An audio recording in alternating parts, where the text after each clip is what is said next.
Salut, c'est Alexis et vous êtes sur la chaîne YouTube de Contournement. Ici, on parle de no-code, évidemment, vous le savez.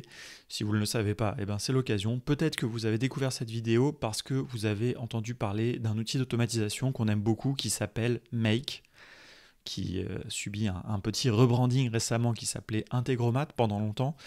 Un outil d'automatisation extraordinaire, très puissant, très avancé, que je vais vous présenter dans cette vidéo. Alors Make, qu'est-ce que c'est? Déjà, un petit historique très rapide et pour souligner quelques spécificités. Vous connaissez peut-être Zapier, le champion incontesté de l'automatisation, un outil qu'on aime beaucoup par ailleurs. Mais Make est un challenger qui est passionnant. C'est un outil qui a pas mal les faveurs de la communauté no-code en France, donc on est obligé de vous le présenter correctement. On avait fait une première version de cette vidéo il y a longtemps, vous pouvez la trouver sur notre chaîne YouTube. Moi, je vais vous montrer comment c'est maintenant, surtout depuis que ça s'appelle Make. Alors, Make est né en 2012 en République tchèque, c'est un outil européen, c'est quand même important de le souligner. Ça invite aussi à pas mal de réflexions autour du RGPD, etc. Donc vous pourrez trouver vraiment déjà un premier intérêt à utiliser Make plutôt que Zapier, c'est cette notion-là. Il faut juste préciser que donc Make existe depuis 10 ans, ça s'appelait Integromat au début, ça a été racheté par une société allemande qui s'appelle Celonis, qui est spécialisée dans l'automatisation, les process industriels. Et l'année dernière, ils ont amorcé un début de rebranding qui s'est finalisé au début de cette année, en février 2022.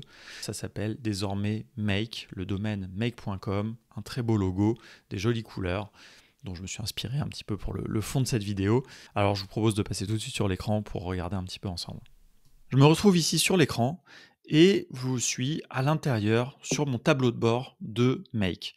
Alors, on ne va pas tout vraiment présenter, hein, on n'est pas dans une formation. Je vous signale au passage évidemment qu'on a une très belle formation à Make que je vous encourage à suivre si vous voulez vraiment découvrir cet outil. Mais là, je veux juste vous présenter ce que c'est, que vous compreniez bien ce que c'est Make et qu'est-ce qu'on peut faire avec surtout. Donc ici, je suis dans mon tableau de bord, je vois ma consommation, voilà, d'un œil. Là, je suis sur un plan gratuit hein, avec le compte là que j'ai choisi. On a des scénarios qui sont actifs. Et vous voyez que tout ça est quand même assez clair et assez aéré, j'aime beaucoup. On n'est pas dans des choses trop sophistiquées, donc c'est très lisible. C'est un petit peu technique, vous voyez que le vocabulaire est un petit peu technique, tout n'est pas vraiment abstrait. Make ne s'adresse pas uniquement vraiment aux gens qui sont complètement débutants. Il y a une petite courbe d'apprentissage, mais néanmoins, c'est possible, on pense très sincèrement que c'est possible pour tout le monde de se l'approprier. Allez, tout de suite, je pars dans les scénarios. Et là, vous voyez que j'ai l'ensemble de mes scénarios organisés par dossier, etc. Et j'ai envie de créer tout de suite un scénario. Alors un scénario, qu'est-ce que c'est? C'est une automatisation. Je l'ai dit au début, évidemment, Make est un outil d'automatisation. Make va vous permettre d'automatiser des tâches répétitives, mais il va vous permettre plus que ça, il va vous permettre d'interconnecter des outils, des applications, des logiciels que vous utilisez au quotidien.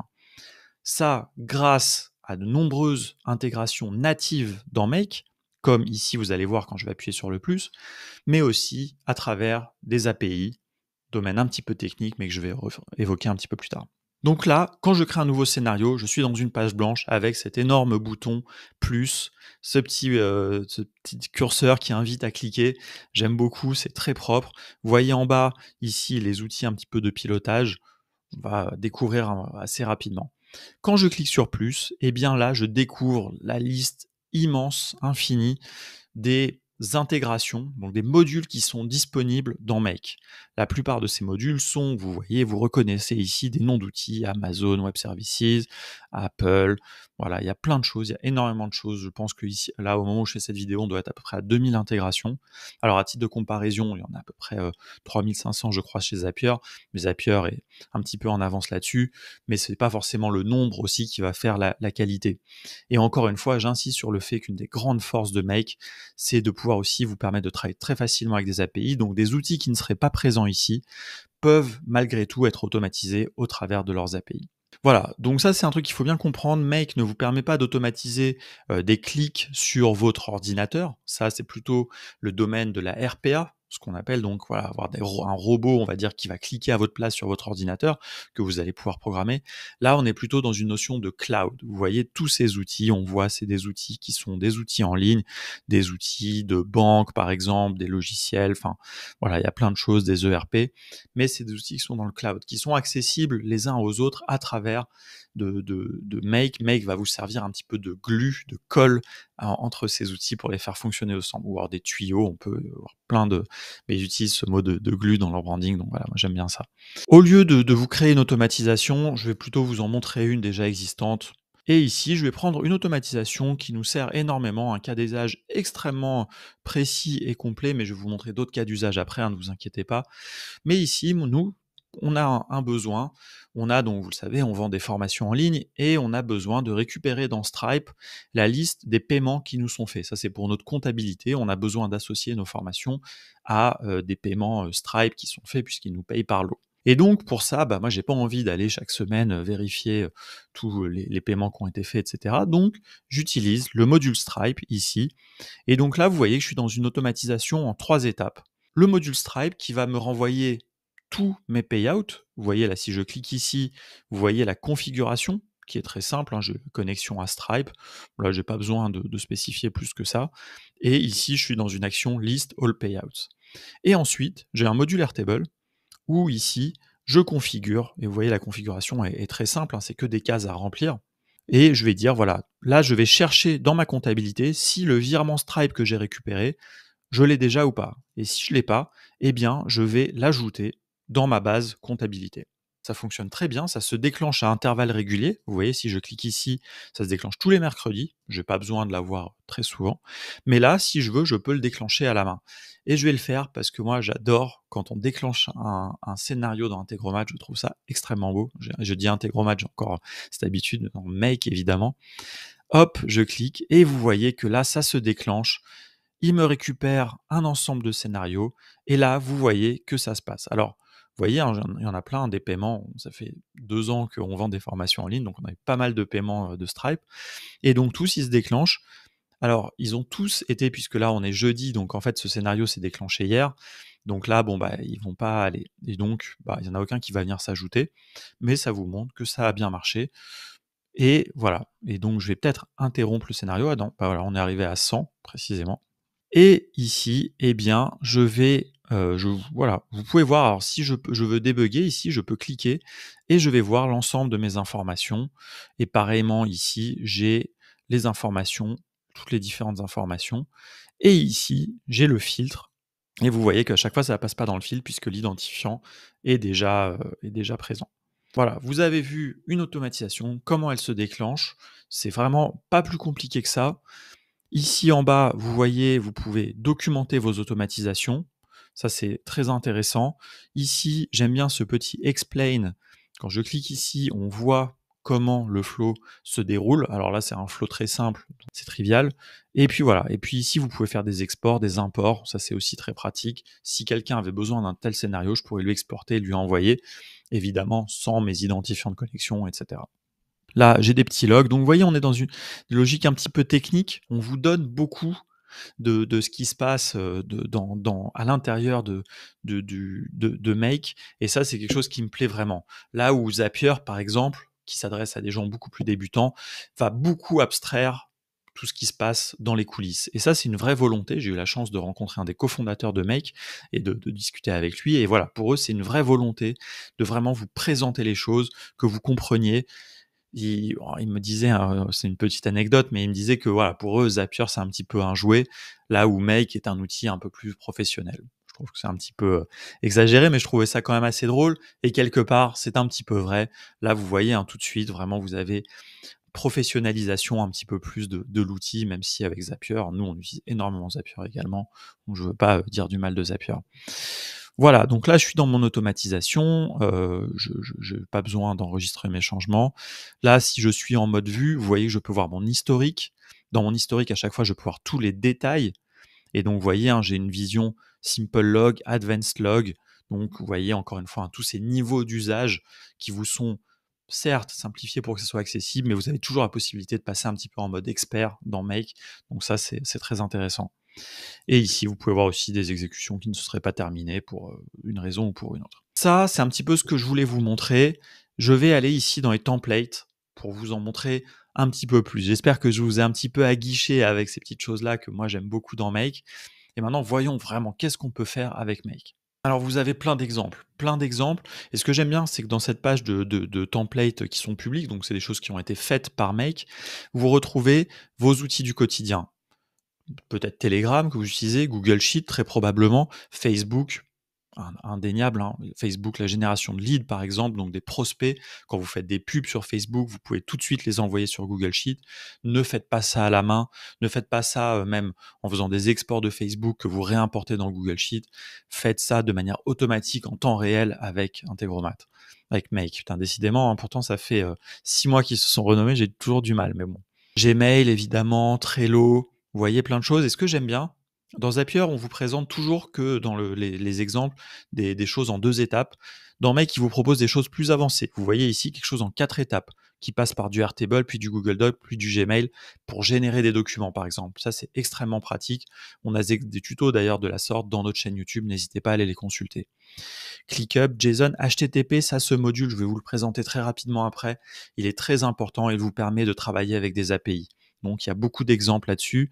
Ici, des choses très développées. Vous voyez, c'est très très beau. Moi, je trouve que les scénarios Make sont vraiment très beaux.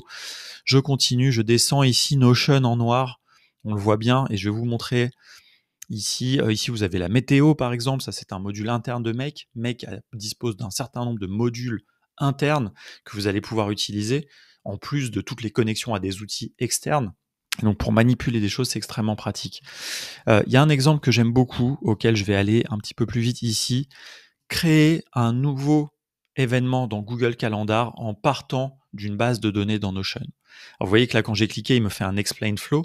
Là, je ne suis pas encore dans mon scénario. Hein, là, je suis vraiment dans un exemple. Et je vous montre ici à quoi ressemble la base Notion. Et donc, vous voyez ici, j'ai une base très simple. Alors, si vous ne connaissez pas Notion, je vous invite à regarder la vidéo premier pas avec Notion, évidemment. Mais donc, voilà, une base de données. Je peux ajouter des lignes. Et ici, qu'est-ce qui va se passer? Eh bien, vous voyez, alors je vais vous expliquer très rapidement. Hein, donc, ici, Make va surveiller Notion. À chaque fois qu'il va y avoir un nouvel item, c'est-à-dire une nouvelle ligne dans la base de données, eh bien, il va regarder. Alors, si cet événement de calendrier n'existe pas encore, eh bien, il va le créer. S'il existe, il va le mettre à jour. Et puis, s'il a été supprimé, parce qu'on peut aussi enlever des éléments de la base de données, alors, eh bien, il va enlever l'élément. Vous voyez? Donc, suivant le cas de figure, et c'est à ça que sert le routeur, c'est une fonctionnalité extrêmement intéressante de Make, il va vous permettre d'effectuer des actions de manière conditionnelle. Et vous voyez, c'est très visuel, ça marche très très bien, et on peut évidemment chaîner les actions. Donc, on crée le calendrier dans Google, et puis ici, on met à jour le Notion. Et donc, si je clique ici, je vais me retrouver dans mon scénario. Il va aller tout de suite me prendre la première connexion Notion dont il dispose, donc que j'ai déjà configurée. Et là, j'ai plus qu'à choisir, voilà, les différentes informations à remplir, chercher l'identifiant de la base de données, etc. Et ça va me permettre de configurer mon scénario. Je vais devoir faire la même chose évidemment ensuite avec Google Calendar, etc. Et je vais me retrouver avec un scénario. Donc ça, n'hésitez pas à aller regarder pour de l'inspiration ou même pour tester un petit peu Make, d'aller voir la bibliothèque de templates, vous la trouvez ici, vous voyez, sous les scénarios.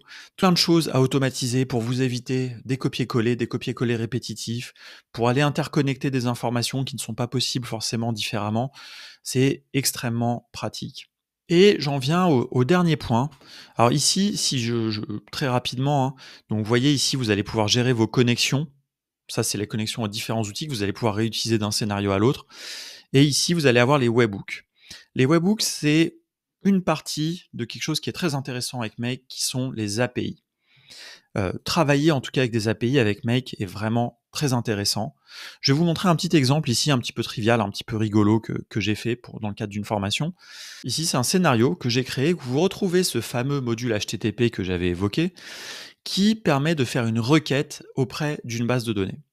Dans ce scénario, il fait une requête auprès d'une base de données, enfin d'une API en fait de citation qui s'appelle booba.cloud, que vous trouvez ici et qui est une requête API très simple, ici un get sur cette URL qui va me renvoyer une citation. Alors, si vous ne connaissez pas les API, sachez que ce sont des moyens informatisés d'accéder à des services. On a une formation dessus, vraiment que je vous encourage à regarder parce que voilà, je ne peux pas faire une formation sur les API. Mais sachez que dans le cas de Make, vous avez bien compris qu'il y a plein d'outils qui sont déjà listés, que vous pouvez utiliser, mais s'ils ne sont pas, par exemple peut-être des outils vraiment métiers que vous avez dans votre entreprise, vous allez peut-être passer par des requêtes HTTP, donc des requêtes auprès de l'API de votre logiciel d'entreprise, pour pouvoir accéder aux données et quand même déclencher des automatisations et venir traiter vos données, par exemple, en utilisant Make. Donc là, c'est ce que je fais, hein, typiquement, ici. C'est une requête GET très simple à cette URL. Évidemment, on peut faire des requêtes bien plus avancées si vous savez de quoi on parle. Les requêtes, on les fait à intervalles réguliers. Par exemple, toutes les 15 minutes, c'est un petit peu beaucoup, mais je pourrais dire, par exemple, je veux faire ça tous les matins, voilà, à 9 heures. Et il m'envoie un message sur Slack, ici, dans mon channel alors de test notification, mais ça pourrait être un message privé. Et il m'envoie la citation, puisque à chaque fois que je déclenche cette automatisation, je vais le faire, hein, vous allez voir, hein, toujours, moi j'aime bien vous montrer ça. Et bien ici, la requête, alors là vous voyez hein, toutes les informations très techniques, hein, donc là vous voyez encore un petit peu toujours cette notion de make, un peu de cette puissance. Et ici, dans les données, eh bien, il m'a sorti une citation qui est un petit peu vulgaire, que je ne vais pas lire à haute voix, que vous pouvez lire, voilà, et qui se retrouve ici.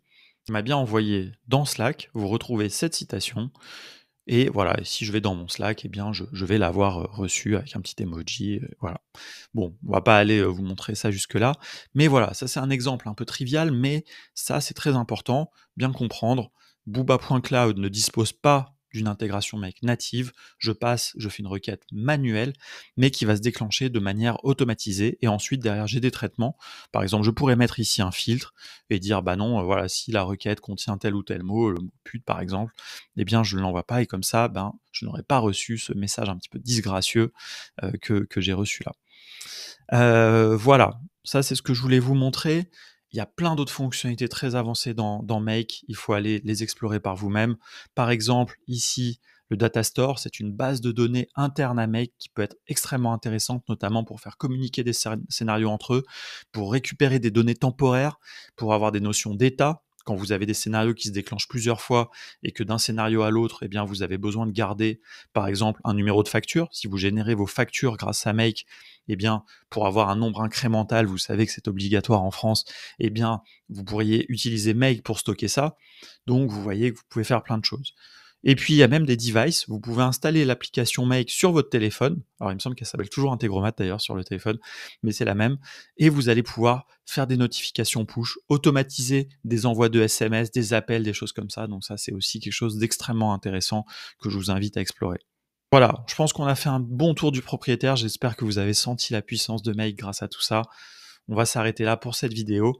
Merci d'avoir regardé cette vidéo jusqu'au bout, comme d'habitude. Abonnez-vous à la chaîne, on a pas mal de tutos sur Make déjà que je vous invite à regarder sur notre chaîne YouTube. Et puis voilà, régulièrement, toutes les semaines, on essaye de poster des vidéos. Si c'est la première fois que vous nous découvrez, j'espère que ça vous a plu. N'hésitez pas à aller regarder évidemment les formations contournement. Et puis moi, je vous dis à la semaine prochaine pour une nouvelle vidéo. Et à très bientôt et no code est bien d'ici là.